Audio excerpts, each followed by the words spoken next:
Okay, we are ready to get started with our first panel, which examines threads of oppression, the global impact of transnational repression. We're pleased to have Dr. David Oakley moderate this panel. Dr. Oakley is the academic director for the Global and National Security Institute. He began his role as academic director for the GNSI in November of 2023, where he manages our robust fellows network and oversees GNSI's academic initiatives, including the establishment of both degreed and non-degreed programs for academic and practitioner education.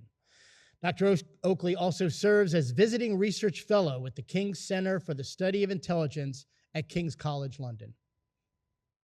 Prior to GNSI, Dr. Oakley was an associate professor at Joint Special Operations University in Tampa. He previously served in the U.S. Army as a field artillery officer and strategist in the Central Intelligence Agency's National Clandestine Service and Directorate of Operations as a staff operations officer and at the U.S. National Counterterrorism Center. I will now turn the discussion over to Dr. Oakley, who will introduce the panelists, facilitate the discussion, and lead the question and answer session that follows. Dave, over to you. Hey, thank you, Jim. It's my honor and privilege to be the moderator for this great panel. We have two fantastic panelists, one drawn from academia and one drawn from NGOs, so you'll get a wide view of this issue. Want to point out before I introduce the two panelists, unfortunately, our third panelist, Lynette Ong, was not able to join us today, and so there's a little discrepancy in the agenda. I'll begin with Allison. Dr. Allison Quatrini is an associate professor of political science at Eckerd College, where her research focuses on nationalism and ethnic politics in China, with an emphasis on how minoritized groups, particularly the Uyghurs, navigate their relationship with the Chinese party state. Dr. Quatrini holds a PhD in political science from George Washington University and master's degrees from GWU and the University of Wisconsin. Professor Quattrini's published work has appeared in Nationalities Papers, Qualitative and Multi-Methods Research, Responsible Statecraft, and the Tampa Bay Times. Ms. Laura Harth is a campaign director for Safeguard Defenders, a human rights NGO focused on the protection of basic rights, promotion of the rule of law, and enhancing the ability of local civil society and human rights defenders in some of the most hostile environments in Asia. Ms. Harth is responsible for Safeguard Defenders advocacy and media engagement. She is the NGO's lead on transnational repression. She holds MAs in international law, human rights, and international relations. She acts as an external liaison for the Inter-Parliamentary Alliance on China and serves on Hong Kong Watch's advisory board. Thank you both for joining us. So we'll begin by giving each of you 8 to 10 minutes to make your comments on the issue, and then we'll turn to the audience with some questions, and then we'll go from there. So we'll begin with you, Allison. Thank you. Good morning. I'm pleased to be here. So my research does not specifically focus on transnational repression, but I do think that there are some connections to it. So what I'm going to do this morning is discuss a paper that I'm currently revising that is under review at Central Asian Survey, which is a journal that examines issues that are going on in Central Asian countries as well as Western China. Then I'm going to emphasize the connection there that I see to key concepts in politics, and then I'm going to think about the connections to transnational repression. So the paper that I'm currently working on and that I hope to publish within the next year it takes into consideration the Nowruz Festival in Kashgar on the Idka Square. So the Nowruz Festival is a celebration of the beginning of spring, usually around March 21st, whenever the spring equinox falls. And I'm on the Central Square, and this is March 15th, 2015, which I know is a long time ago now, and this is probably going to sound outdated, but really there are connections here, which I will get to. And so one of the things that I've noticed through reading Chinese press from the time, as well as my attendance at the festival, is that this has been kind of rebranded as a sporting event, which I thought, okay, sports. Not really sure what the first day of spring has to do with sports, but all right, let's see what's going on here. And as I was watching the performance, I did see dancing, traditional dancing, which I expected to see, but I also saw kung fu exhibition, as well as a soccer exhibition. And so at this point, I'm deeply confused as to what is going on and what this has to do with the first day of spring. So to explain what I see, because I actually think that there is an explanation for why this festival has been reimagined in this way. And I look at the work of Michel Foucault. And two concepts that he introduces. And the first is what he calls the disciplining of bodies. And this comes from a work called Discipline and Punish, The Birth of the Prison, in which he points out that punishment as public spectacle, particularly executions, starts declining in the 18th and 19th centuries. And he says, okay, why is this? And he traces this phenomenon to methods of what he calls disciplining the body and the emergence of prisons. So ultimately, he says that prisons are instrumental in creating what he calls docile bodies and are part of a larger network that encompasses factories, the military, and schools. So in this sense, punishment as public spectacle is less necessary, and I'll mention here that he is talking about Western societies, because citizens have internalized society's norms and expectations. In other words, you don't need to have public hangings anymore. People are starting to know how to follow the rules now. So I see this going on during the event in this way. One way is the fact that some of the people in the audience were forced to be there.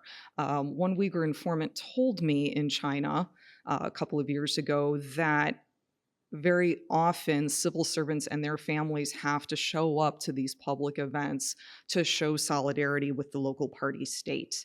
The ways in which people were forced to line up in certain ways, and the ways in which, the sport metaphor comes through. Sports are good for us. It's exercise. These are ways of disciplining bodies. So that's the first concept. The second, though, also comes from Foucault, which is his account of biopolitics. And what he means by this is that states are now exercising control over people's bodies, and they are intimately involved in the areas of health, of sexuality, as well as reproduction. So in this sense, rather than simply try to control individual behavior to get to people to behave in a certain way, which is what I was talking about with the first concept, he says the state now wants to control life itself, your life and my life. And so to this end, what states are trying to do is improve health, productivity, reproductive capacity, all with an aim to achieving political ends. What does this have to do with China? I then draw a connection to the concept of hygienic modernity, or the idea that, and this is a concept specific to China, that diet, medication, meditation, all of these were individual matters. In China, we start to see them become public. And in the contemporary era, this refers to state power, cleanliness of bodies, fitness of races, scientific standard of progress.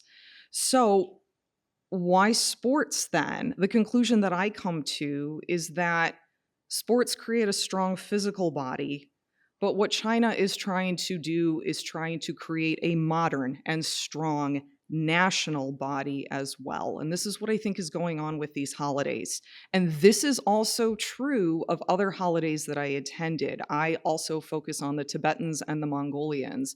And I was at a Tibetan holiday, Tibetan New Year, that same year, which was reimagined as a horse race. And one of my Tibetan informants said to me, I don't know why you'd have a horse race in February. It's bad for the ground. It's bad for the horses. This is something we do in the summer in July. But it all makes sense when you think about this idea of disciplining bodies. Again, the same sort of setup. There are thousands of people there, many of them forced to be there. And this idea of building a strong nation. And there was even signage at the festival that indicated that that was exactly what the local party state was trying to do. So I said earlier that this may seem outdated. However, what I did find when I was at these festivals is one piece in which we see biopolitics all over China. Biopolitics is extending in China far beyond these festivals that I attended. So some of the things that we have seen in the media and in other academic work regarding surveillance in Western China, blood samples, voice recognition, facial recognition. All of these are ways in which the party state is controlling life itself. It's a way of disciplining people, of knowing where they are, what they're doing, and how to find them. And I think that you can also make these connections to transnational repression in the United States, because you could argue that transnational repression is another way of disciplining bodies, just doing so abroad. You could say that it's about manipulating people to act in certain ways. So we had just heard about digital surveillance and using family members to call activists, to warn them against participating in advocacy, or to demand their return to the region. I think the idea here is to potentially get people to internalize this and then stop. A way in which China is also disciplining bodies as it does within its own borders. It is also trying to do that here. So I will leave my comments there, and I look forward to your questions. Thank you, Allison. Laura? Yes, thank you. I'll actually, thank you, Allison, for that disciplining bodies, which I'll use to start my remarks, because I think it's a perfect way to talk about maybe not only bodies, but also how indeed China is seeking to discipline minds, right? Not just within China, but increasingly outside its borders. Now, let me go back quickly to what is transnational repression in general. I am sure everybody in this room knows, but it's basically when authoritarian regimes reach outside their borders to silence dissent, to control diaspora groups, and to set certain narratives. And to do that, they use a series of means, some of them, extrajudicial killings, coercing people to return to the country for prosecution, harassing family members, using family members basically as hostages to make sure that whoever is overseas behaves in the way that, the authoritarian state wants them to. Harassment, surveillance, be it in person, physically, in other countries, but also increasingly online, discrediting campaigns, you name it. Like every possible means they can have to control a body, control a mind, discipline it, they will use. Now, obviously, China is not the only country that's engaged in this kind of behavior. I think it's, in a weird way, a good sign that we are increasingly seeing stories about transnational repression by various actors coming out. It's not good that those stories are there. It's not good that these things are happening. But I think the fact that we are talking about this, that journalists are starting to talk about this, that increasingly reports are coming out, that governments are talking about it, addressing it, not all as much as they should, but I think these are good signs of definitely a growing awareness. Now, what sets China, the People's Republic of China, the Chinese Communist Party, apart from all the others, is not so much, I would say, the sensational ways in which it carries out its transnational repression. When I think about Russia or Iran, for example, they're often a lot more brazen in the way they go about this, with extrajudicial killings, quite openly in a certain way. China is a lot more careful. That doesn't mean it's not visible. That doesn't mean it's very secretive about it, because it wants the communities to know that it can do this and that it will do this. But it doesn't go about it exactly as Russia or Iran, for example. Now, what sets it apart beyond the way it goes about it is the sheer scale of it. And this is not something that we have to imagine. We have official statements from the Chinese party state time and time again that they are doing this in every single country around the world. It's not just a US problem. It's not just an issue happening in the West. It's not just happening within democracies. It's literally happening in every single country around the world.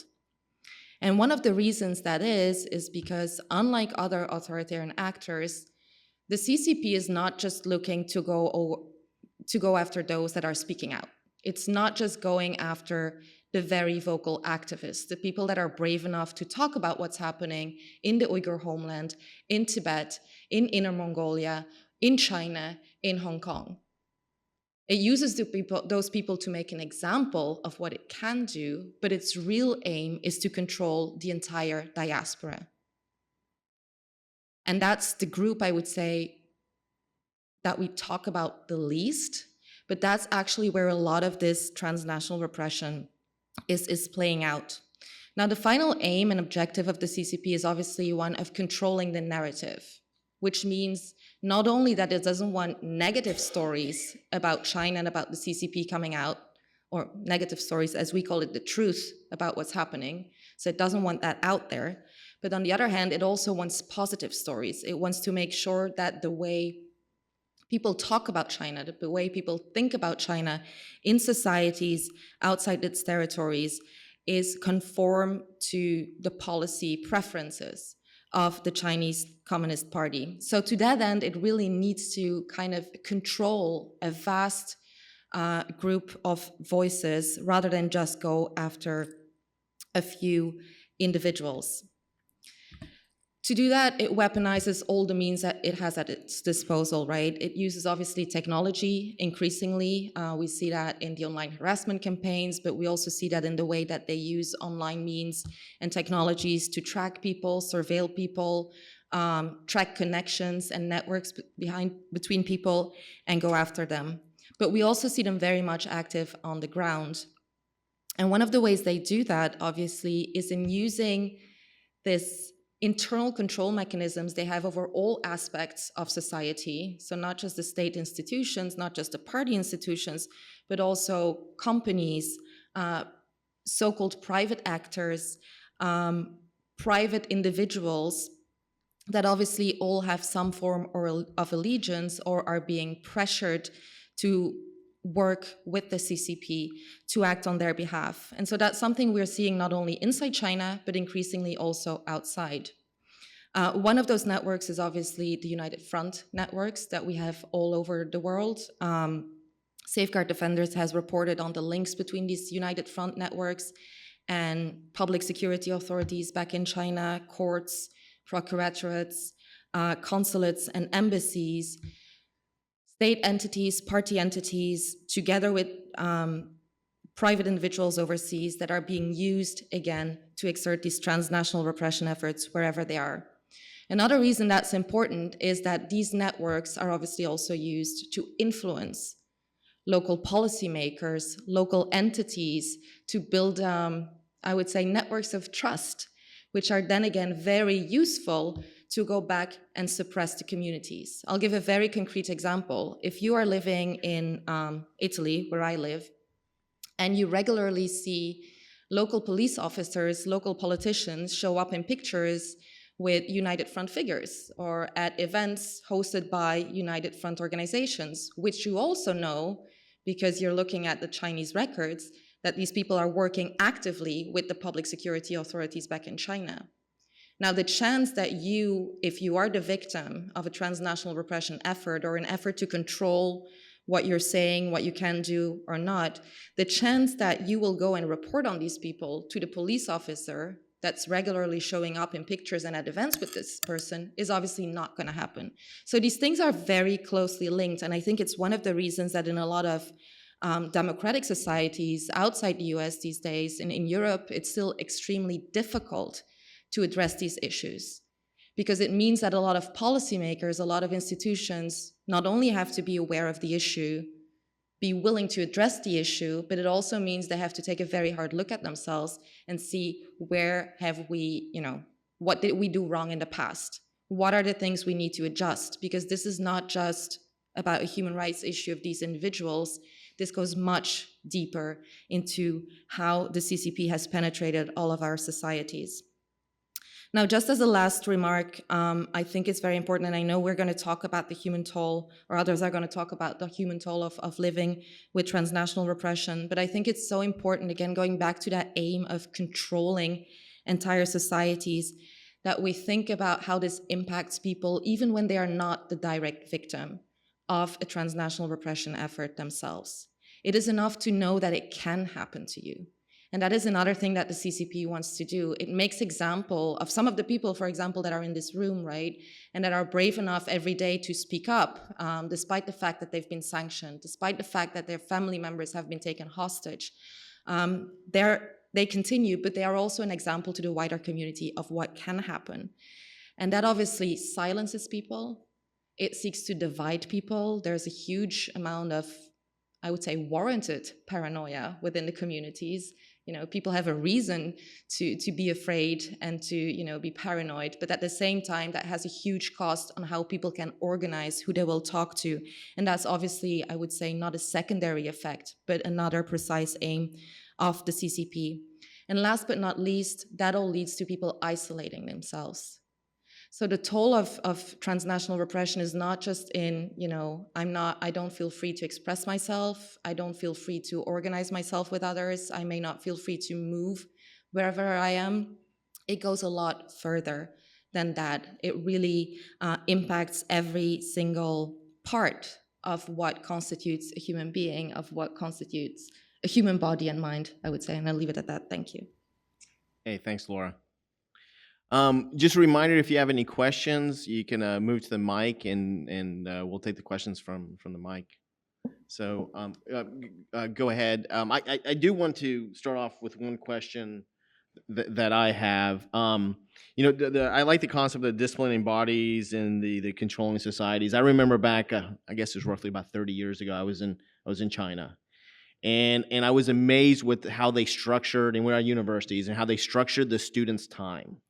So every afternoon they would play sports at the same time, and then they would go to the English corner, but there was never any idle time. Everything was structured to where it didn't seem like they wanted people just having idle time, to where they could discuss and, collaborate and stuff like that. And so it seems like this was part of this broader controlling of society, if I understand, and the disciplining of bodies. So.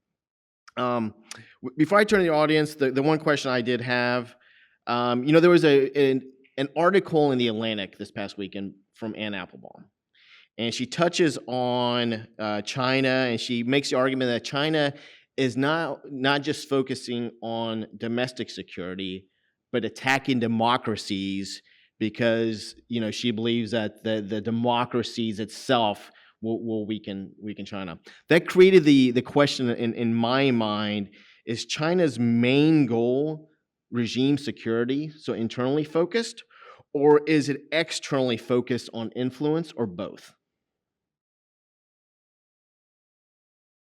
I'll start.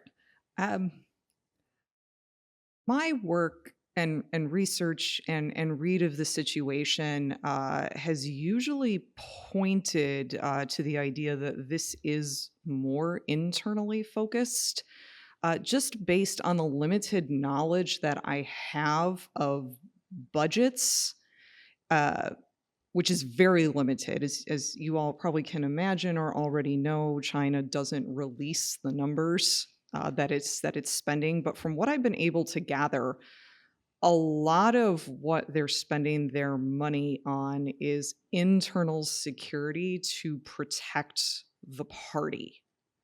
However, I do think that in response to your question, David, and in response to the article, I do think, though, that can extend internationally, because essentially what Ms. Applebaum is describing, and what I immediately thought of when you mentioned the article, is a concept called sharp power. So in politics, we have hard power, which we think of as militaries, guns, nuclear weapons. Count up a country's weapons, count up their arsenal, you can get a sense of their hard power. Then we have soft power, which is culture, movies, music. It's a way of getting me to like you and engage with you such that I can be convinced by you. So we have that.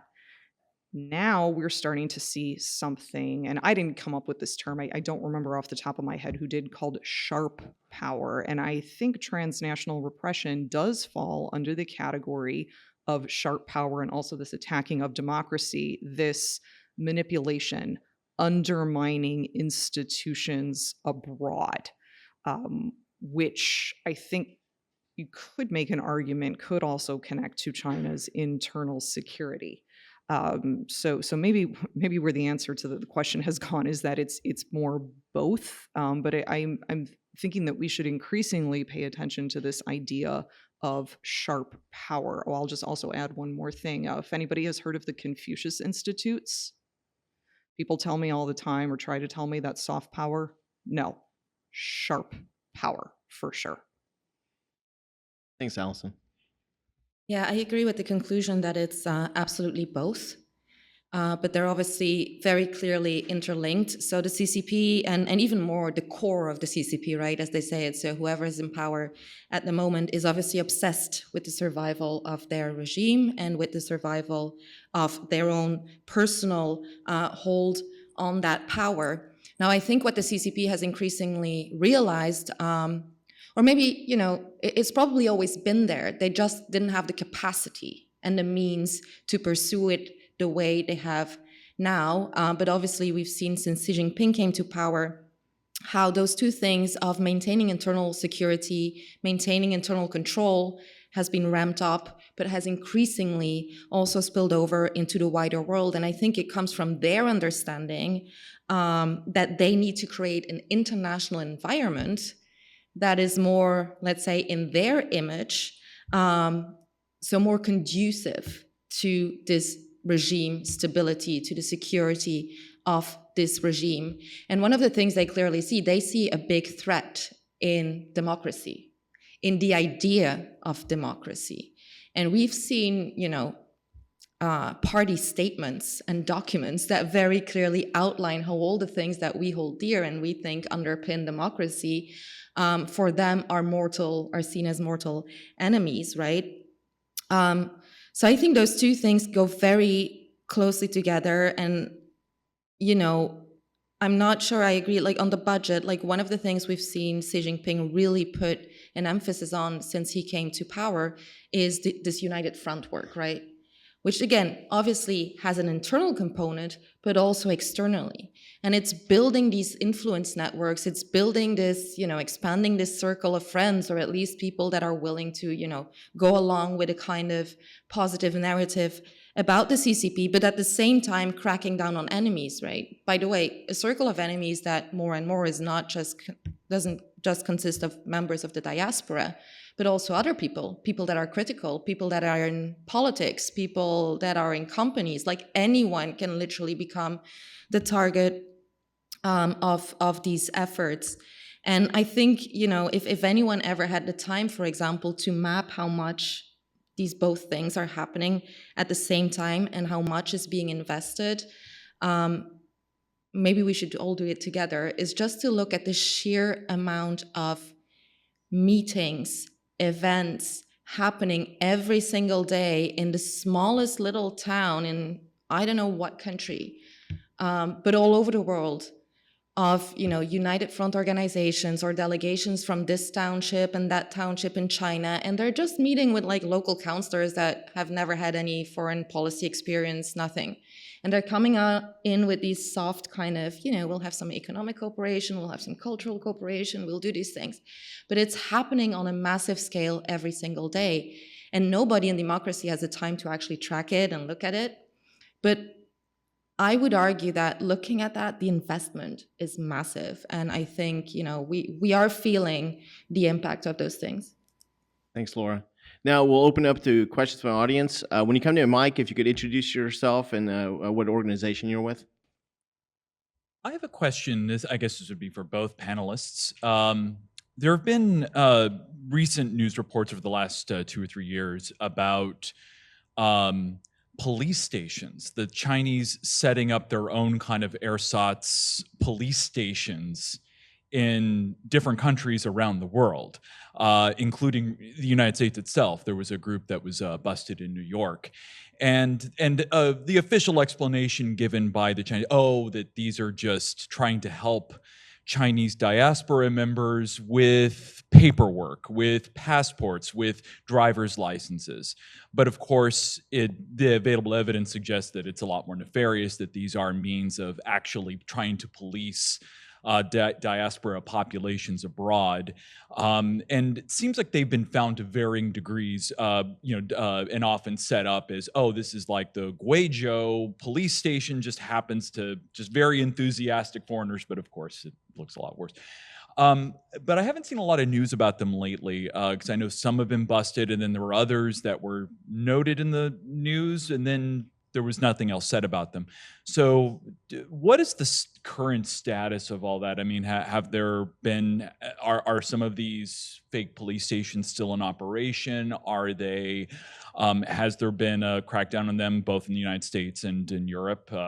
Just again, I haven't heard a lot lately, and I'm wondering if there's been any more updates about these being shut down. Well, Jason, I'm with you. I haven't heard much about them either. I do know the report that you're referencing. That was that most I think famous one that was busted up in New York. But I haven't heard anything about it since that. Now I don't know if it's just out of the news or if the United States is now wise to this happening and is monitoring them more closely, so they're becoming more careful. I have seen no updates. I don't know if anybody else on the panel has. Yeah, and thanks for that question. So as the author of those reports, I've obviously followed the issue quite closely. So just to start off, just going back, because there was a lot also in the media reporting about what these were, right? So these were basically United Front groups tied to local United Front work departments that were commissioned by local public security bureaus to act as a liaison, right? So that's really what it was. These are liaison services. Public security authorities, not the only ones doing that. We have courts setting up similar systems, Chinese courts. We have Chinese procuratorate doing it. We have consulates and embassies, both at the national level, but also at the grassroots level. So again, from local places, all using those same kind of networks and setting up their liaison stations abroad. Now, officially, as you said, these are for administrative businesses. That is indeed a part of what they're doing.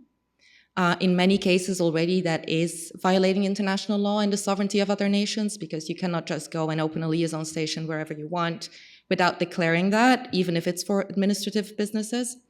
There's also the issue of the CCP obviously weaponizing administrative measures in its transnational repression efforts. That would be one of the maybe stage one TNR efforts that Ömer talked about. So, not issuing passports or threatening to withhold passports so that people have to go back to China, or, it's easier measures. But obviously, it also gives these United Front networks and individuals access to a whole lot of private data and personal information on citizens.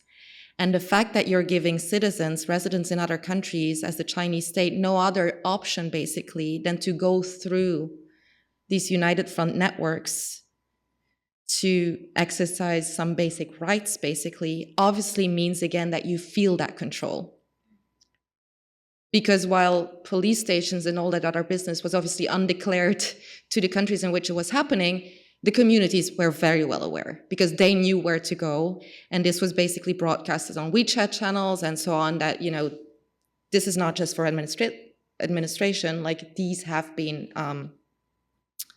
set up or authorized by Public Security Bureau X to do these kind of things. So you knew that these people were in touch with counterparts back in China that you might be very scared of. We also found, obviously, evidence, including video evidence, of some of these stations being explicitly involved in so-called persuasion to return operations, so where people are coerced to go back to China, either because their family members are being punished back in China, are being taken hostage, detained, or because agents from China travel abroad or use these kind of networks to harass, surveil, and threaten people directly in the country where they are. So what's happened since, obviously, I think we were very happy when the bust happened in New York and the charges were brought. Again, also there, it was not just that these people had set up an undeclared police liaison station, but there was evidence found that they were engaged in surveillance and harassment efforts. There's investigations still ongoing in a number of countries. Now, all these stations have been kind of told to lay low. I think in a first instance, most countries were like, you have to close this is illegal. That was a good political message, if you will, but obviously these are networks. This was never about locations, right? This is about networks of organizations and individuals. So you can't just shut them down. It's my impression they're laying low, but they're still very much there. So this is not going away. It's hard, I think, for a lot of authorities, even those willing, to find the kind of hard evidence. In some countries, let me give you the example of Spain. Obviously, we had the video evidence that the Chinese propaganda itself put out of how such an operation took place with the help of those people in Madrid. For some reason, there's not enough political and judicial will to actually go after this. So a lot of it is depending on how willing is a country to acknowledge this and actually go after it. But I wouldn't say it's the end of it. Just in the past days, for example, we released a report on April 16th, just documenting all the individual cases of of extrajudicial returns from close to 60 countries. And it sometimes just depends on also local journalists picking it up, making it into a story. For example, over the past days, just one of those cases of close to 300 cases just exploded in Australia. And now everybody's all over it. The Australian Federal Police is being questioned on its cooperation agreements. Parliament's all over it. So it's kind of creating and recreating that kind of momentum through individual cases. But it takes, I think, like the people that are in this room that are global advocates, but then also the local journalists, the local politicians that are interested in this, that are willing to dig deeper and really look at what's happening within their communities. So I don't think it's over. You're not seeing it on the news every day, but this will keep snowballing, hopefully. Thank you. Next question, please. Thank you, Dr. Oakley, Dr. Quatrini, and thank you, Ms. Harth. My name is Ron Weaver. I'm a retired real estate lawyer teaching a course here at USF, Lifelong Learning on Vladimir Putin and contrasting him with Xi Jinping and the various techniques of assembling the authoritarianism and the unfortunate execution of it.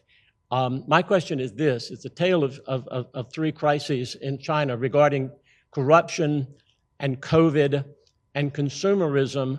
What would you give as a Pulitzer Prize or a Blitzer Prize to the indoctrination techniques being exercised with respect to COVID, for example, with respect to the additional levels of technological repression and the enormous explosion during COVID, allegedly on behalf of the health of the people? What do you, and then anti-corruption with respect to the cost of goods because of corruption, what do you see as the flaws, however, in the indoctrination techniques with respect to the claims by the Chinese government that they're looking out for your health, your life with respect to the COVID example, the anti-corruption with respect to the cost of goods because of corruption? What do you see, however, are the flaws in the nature of that indoctrination? And also would like to add a question I think that's relevant for that, that it brought to my mind. With the Chinese approaches to indoctrination in the transnational repression, is it I guess a fear out of some kind of internal security or external objectives, or is it now that the capability exists, right? With the technology, with the internet, with social media, that this is something that they've always wanted to do, but now that they have the capability to do it, easier? It's a difficult question, and I'm not entirely sure I got it, but also taking off what Dave said, I mean, clearly technological progress is helping them in their aim, right? And they're taking advantage of it, and we see them improving as well. It used to be very crude when I look, for example, at the propaganda out there, the way they're talking on social media. It used to be very obvious. I mean, the sentences wouldn't even be complete. It was just like repeating and copying the same thing. But they're getting better at it, and they're definitely investing in it. But I want to go back to what do we think? Tell me if I got this correctly. What do we think are the flaws in their In the indoctrination. in their In the indoctrination? indoctrination content. For your health, prevent corruption, the high-sounding goals of the indoctrination. What are the flaws in the nature of the delivery by the Chinese government with respect to that? It's for your health, it's for preventing corruption, so you'll pay less at for your goods. So I think there's two sides to that.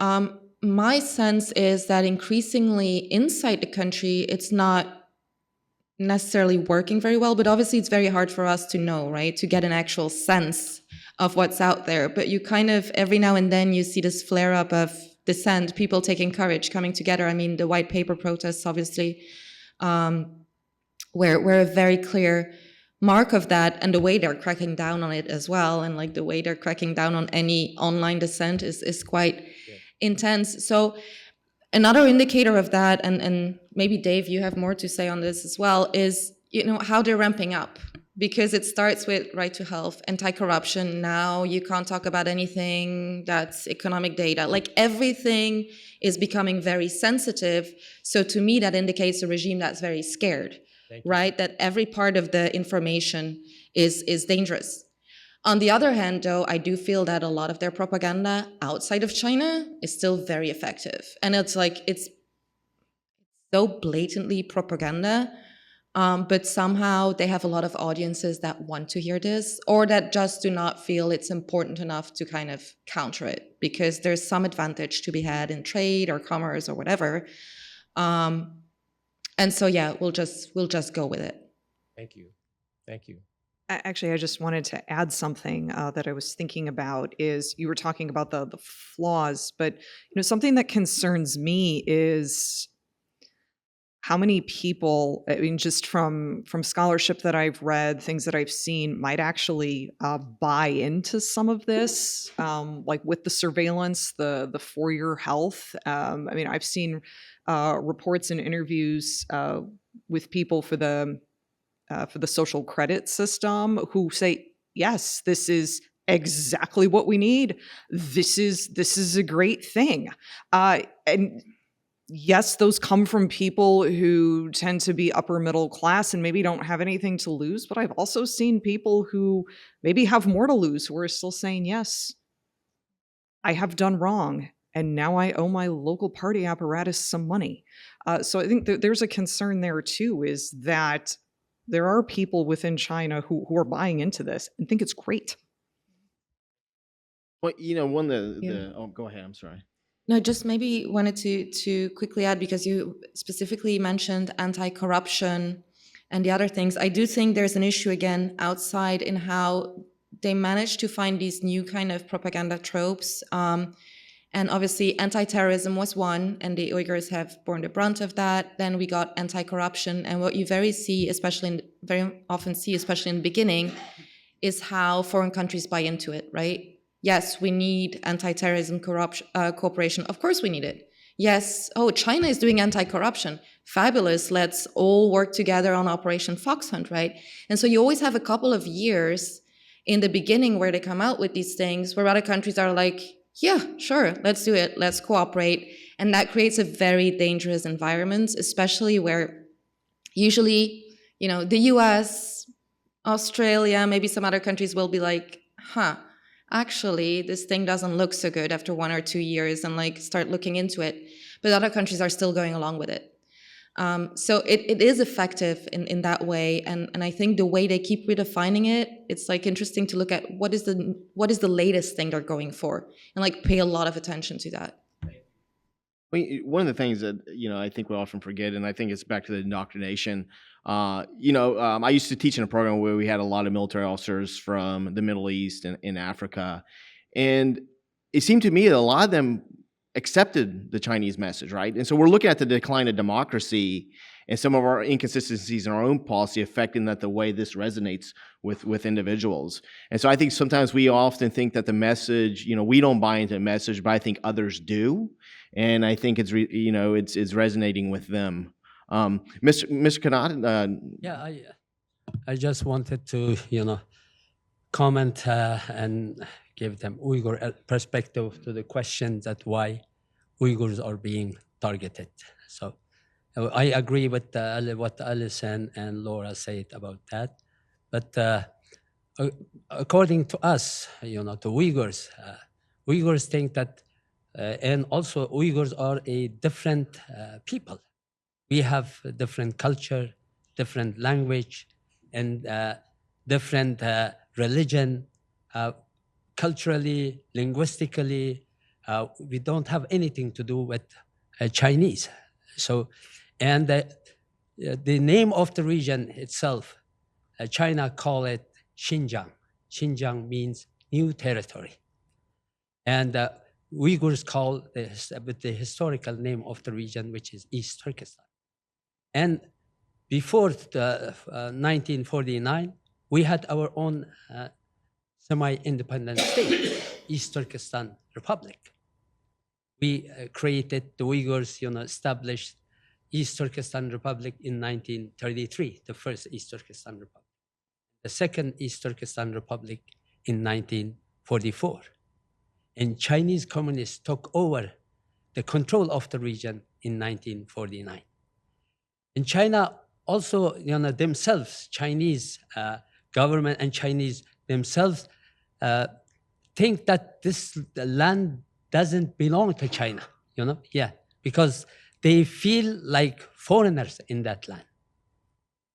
So therefore, always they have been trying to say that this land has belonged to China from ancient times, because in every statement about the region, the Chinese government, the first sentence will be, the Xinjiang belonged to China from ancient times. Because they know it didn't belong to China from the ancient times. So therefore, they always stress on that, in every document on the region's history, culture, and tradition, everything, political history, everything, they stress that, this region belonged to China from ancient time. It itself, the name itself, the new territory itself, shows that this land doesn't belong to China. And Uyghurs also the main ethnic group of the region, because they are the main ethnic group of the region. And also, of course, initially they targeted all ethnic groups in the region with the same brutality.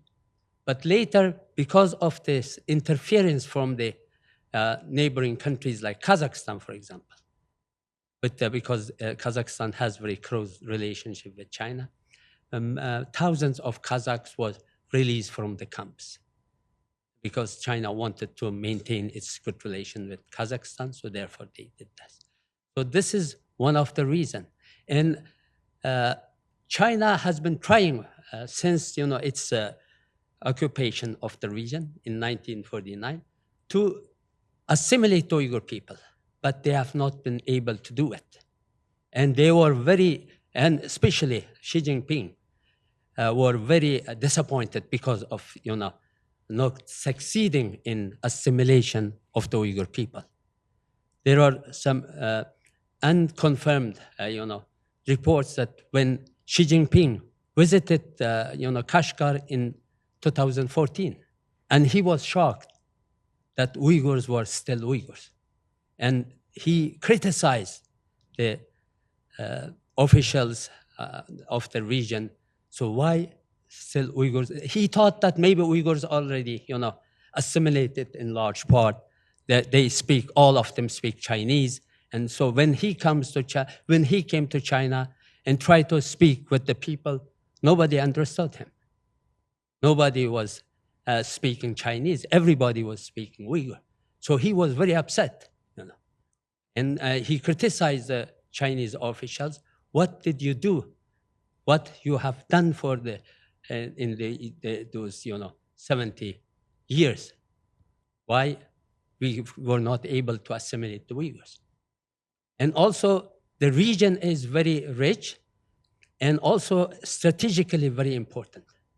And Xi Jinping's One Belt, One Road project, the succession of that project is very much rely on stability in the region, because two ways, this one belt, one road project is starting from our region, East Turkestan, our homeland.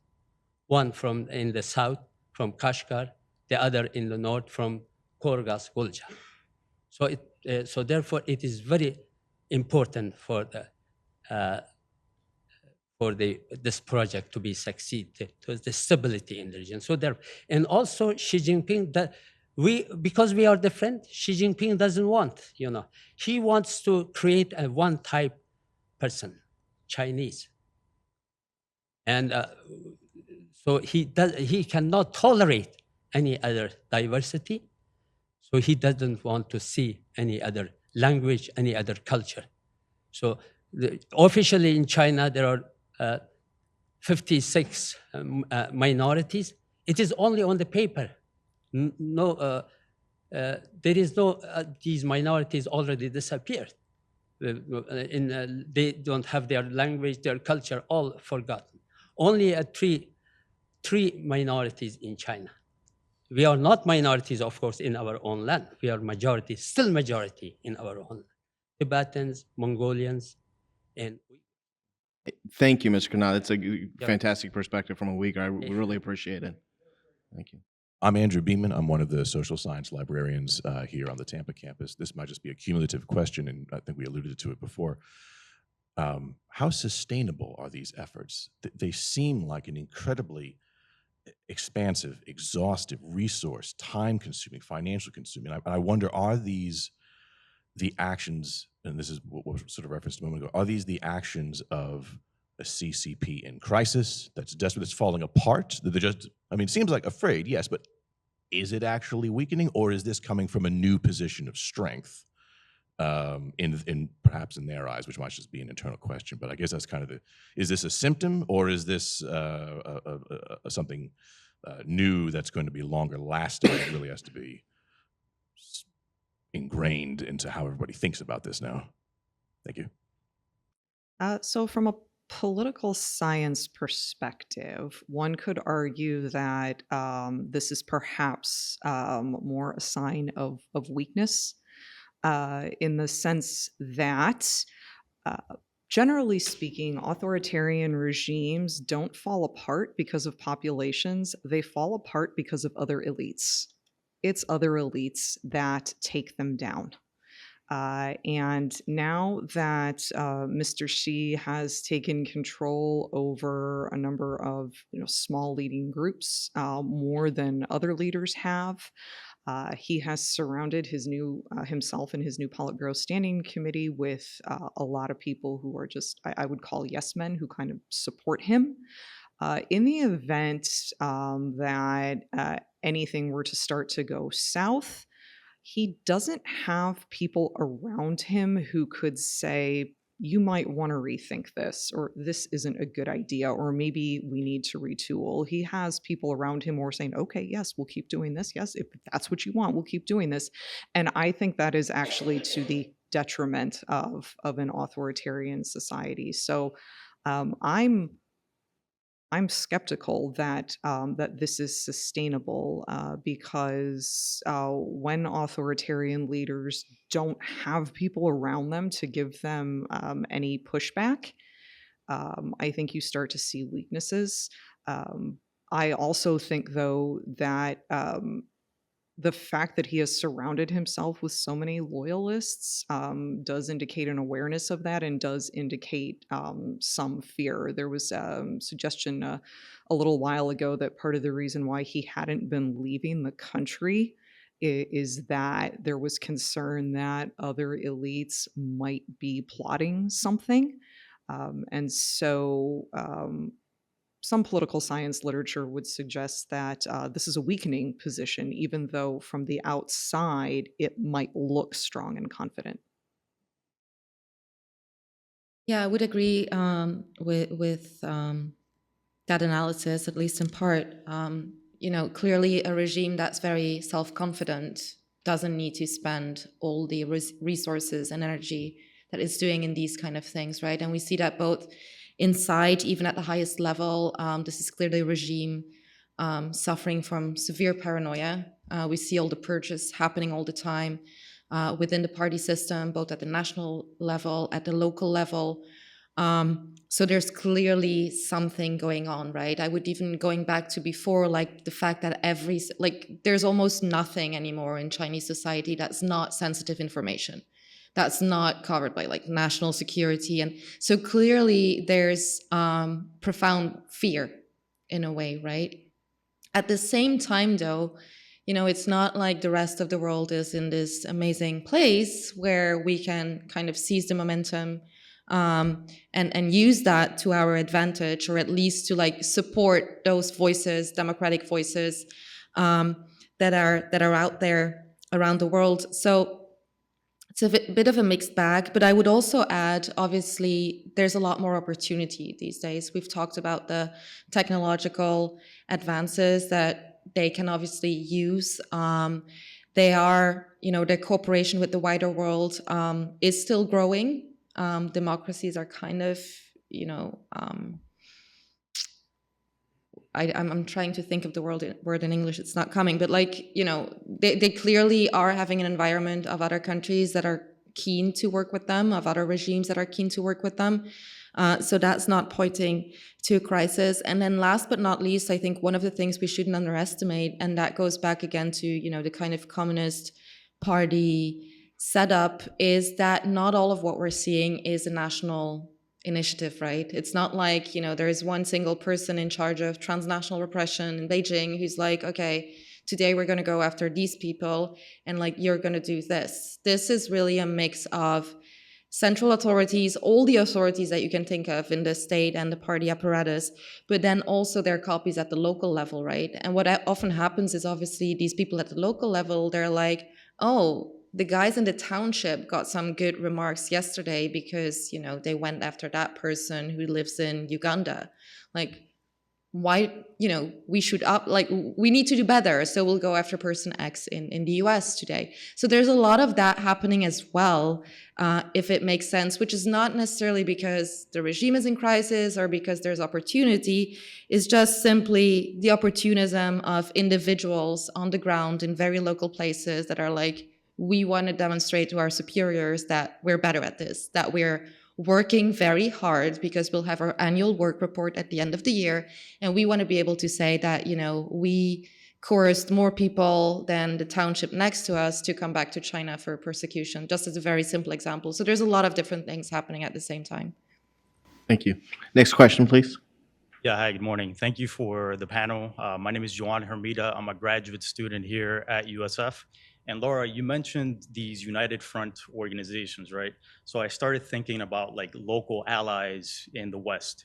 So are there like Western political groups or individuals who are allied with these United Front organizations and further the CCP's transnational repression? And if so, like, would we be surprised at which groups are they prominent? Thank you. Thanks for that question. So speaking in general, West, we'll talk about democracies. The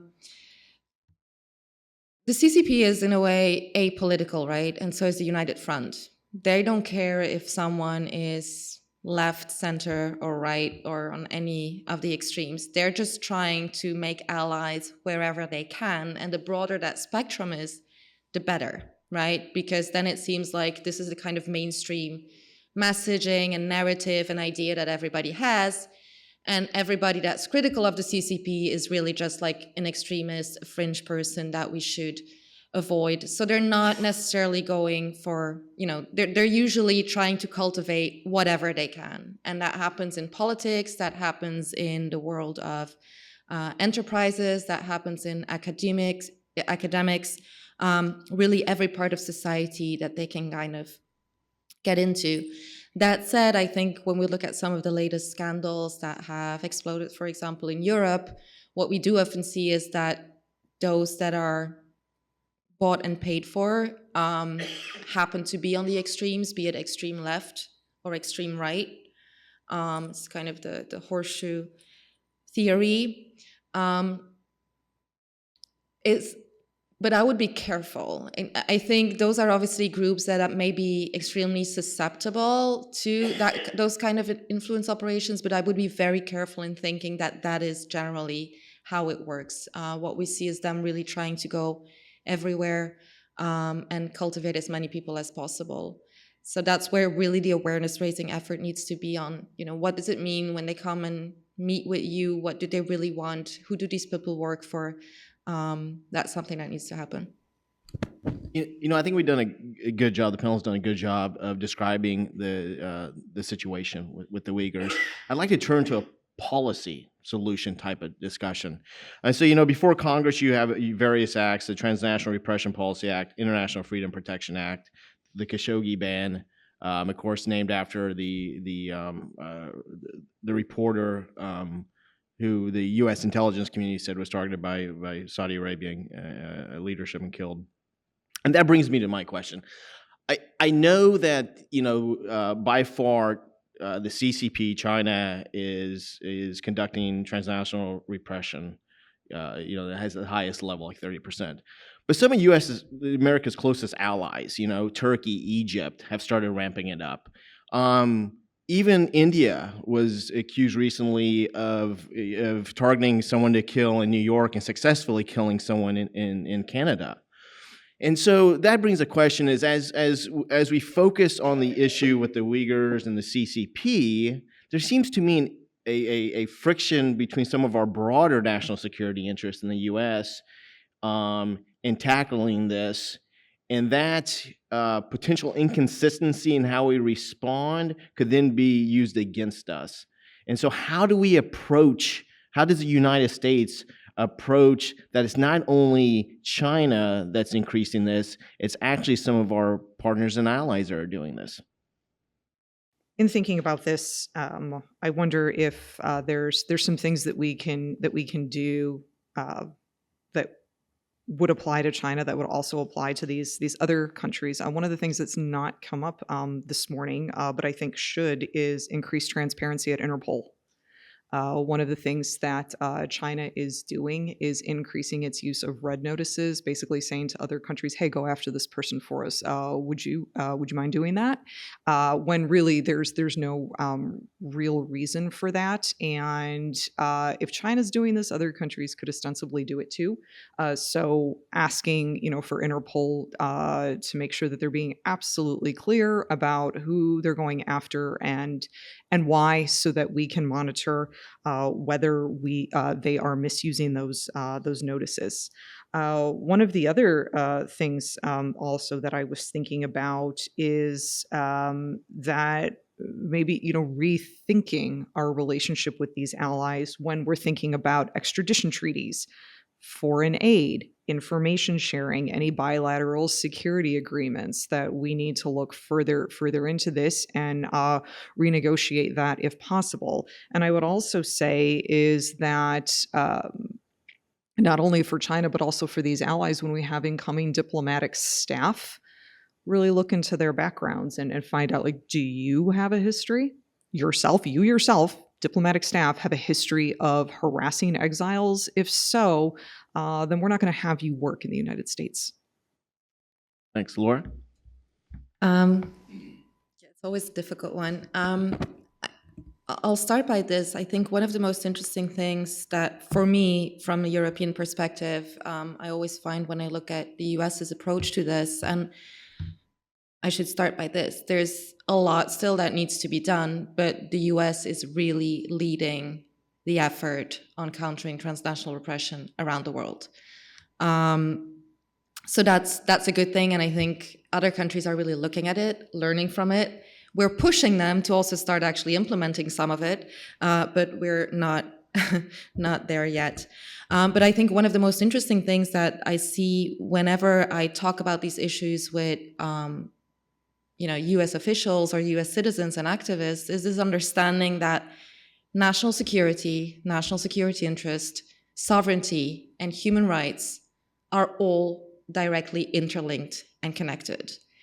And I know that to Americans, maybe you're like, yeah, of course, that's what our Constitution says, that's who we are. But elsewhere, even in Europe, that's so big on its human rights stance, that is just not the case. So they may care about national security, they care about sovereignty.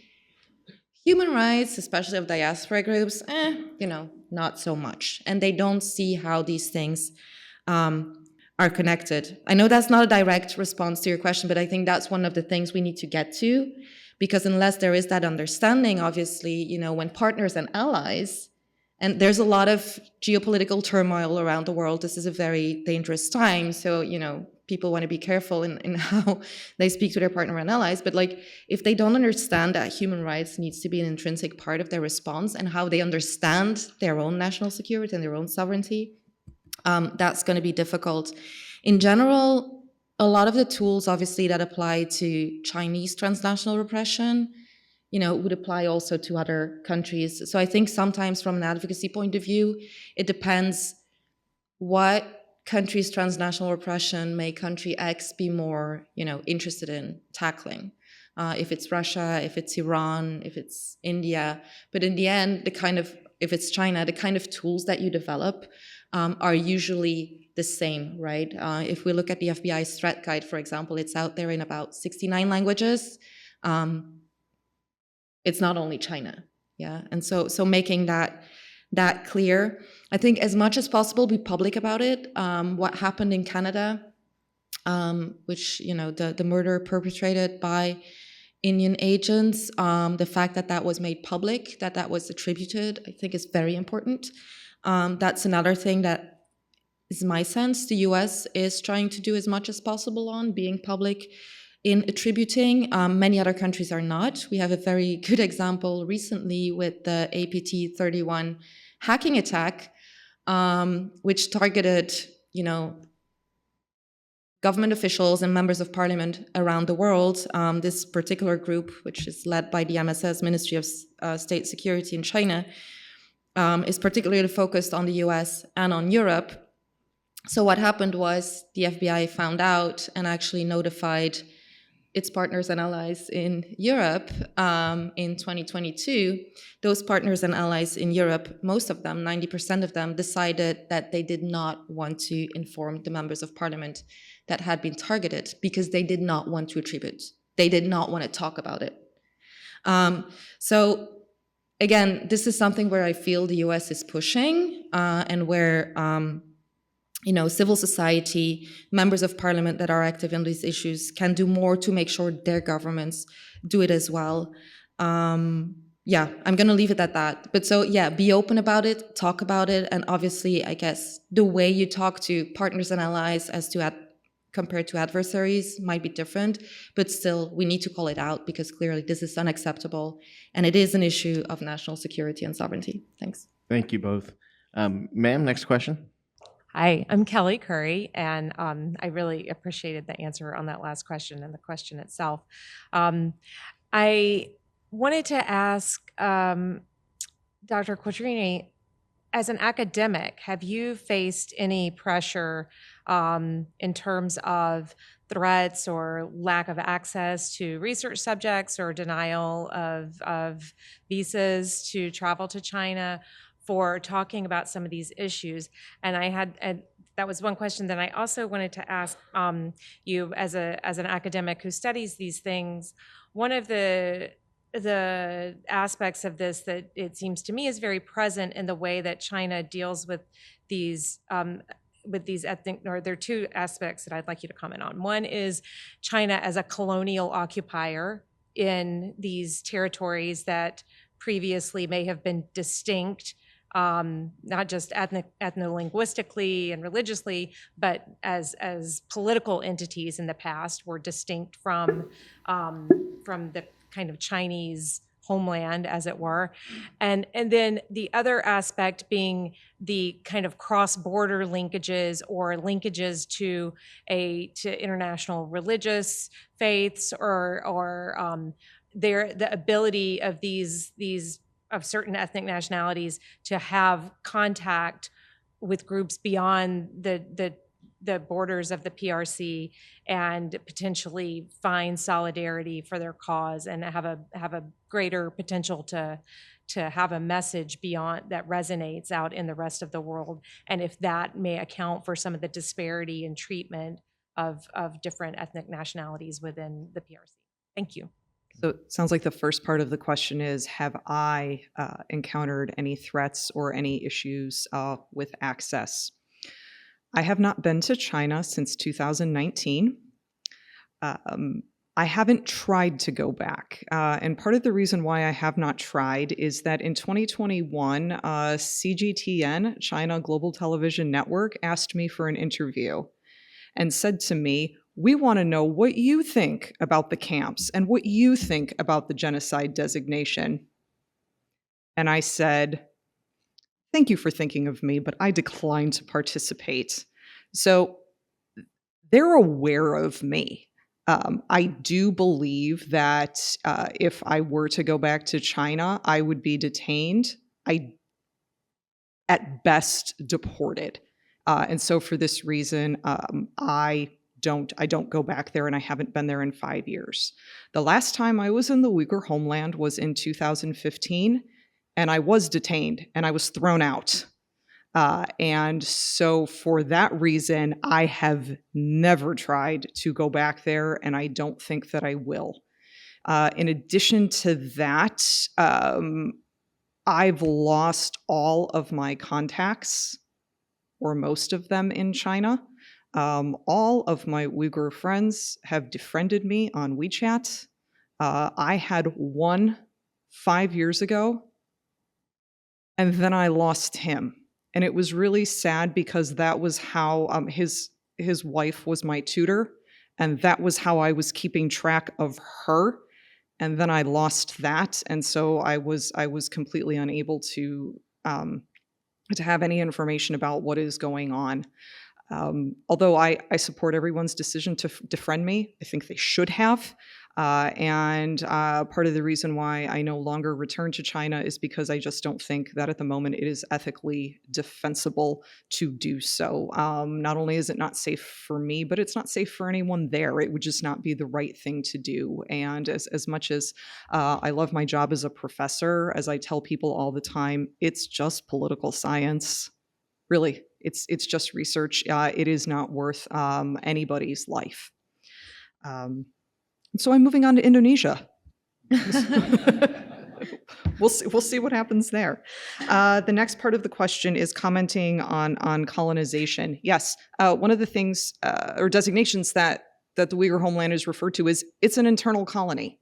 You see, I think, a lot of the same types of characteristics there, using the region for resources. So you've got resources on the periphery that feed into a center. We were talking earlier about the Belt and Road Initiative and the need for that region to be stable, because in addition to the resources that are there are also resources coming in from Central Asia. There is it's either an oil or a gas pipeline that's coming in from Turkmenistan, and it goes right through the Uyghur homeland and fuels central China.